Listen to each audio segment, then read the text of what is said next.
அனைவருக்கும் வணக்கம். நாம் இப்போ பாக்கியலட்சுமி சீரியலில் என்னெல்லாம் சுவாரஸ்யமான விஷயங்கள் நடக்குதுன்னு பார்க்கலாம் வாங்க.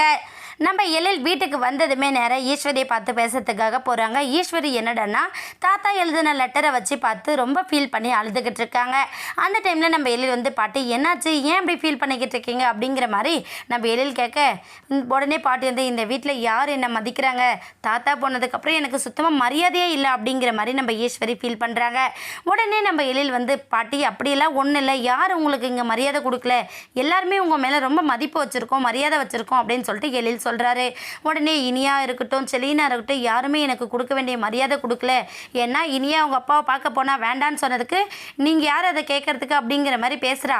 செலீன் வந்து உங்கள் பிரச்சனையில் என்னையும் எங்கள் அப்பாவை பிரிக்க பார்க்குறீங்களான்ற மாதிரி சொல்கிறான் அப்படின்னு சொல்லிட்டு நம்ம ஈஸ்வரி ரொம்ப ஃபீல் பண்ணுறாங்க.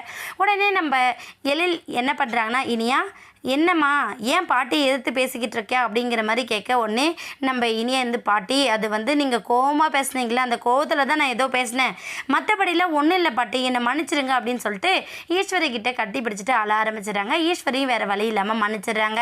இன்னொரு பக்கம் நம்ம ஜெனி எழில் கிட்டே பேசுகிறாங்க. என்ன எழில், நீயும் அமிர்தாவும் இங்கே இருந்திருக்கலாம், நம்ம எல்லாரும் சேர்ந்து தாத்தாவை ரொம்ப மிஸ் பண்ணுறோம்ல, நீங்களாச்சும் இந்த வீட்டில் இருந்திருக்கலாம்ல அப்படிங்கிற மாதிரி சொல்கிறாங்க. இன்னொரு பக்கம் நம்ம இனியா என்ன பண்ணுறாங்கன்னா கேளுண்ண அப்படிங்கிற மாதிரி நம்ம எழில் கிட்ட சிக்னல் காட்டுறாங்க. உடனே என்ன இனியா ஆடிஷன்லாம் செலக்ட் ஆகிட்டு அடுத்த நெக்ஸ்ட் ரவுண்டு எப்போ எப்படி நீ ப்ராக்டிஸ் பண்ணிக்கிட்டு இருக்கியா இல்லையா அப்படிங்கிற மாதிரி எழில் கேட்குறாங்க. உடனே இனியா என்ன சொல்கிறதுன்னு தெரியாமல் ரொம்ப சைலண்ட்டாக இருக்காங்க.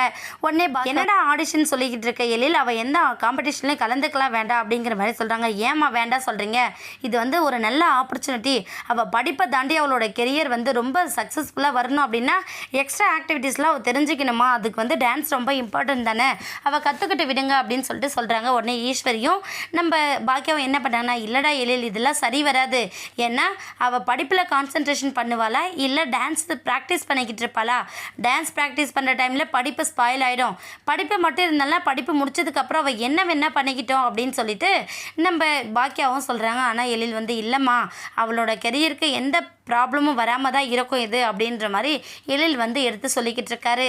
பாக்கியாவும் ஈஸ்வரியும் இதுக்கு சம்மதம் சொல்லுவாங்களா மாட்டாங்களான்னு வெயிட் பண்ணி பார்க்கலாம். இந்த வீடியோ உங்களுக்கு பிடிச்சிருந்தா மறக்காமல் நம்ம சேனலை சப்ஸ்கிரைப் பண்ணுங்கள். தேங்க்யூ.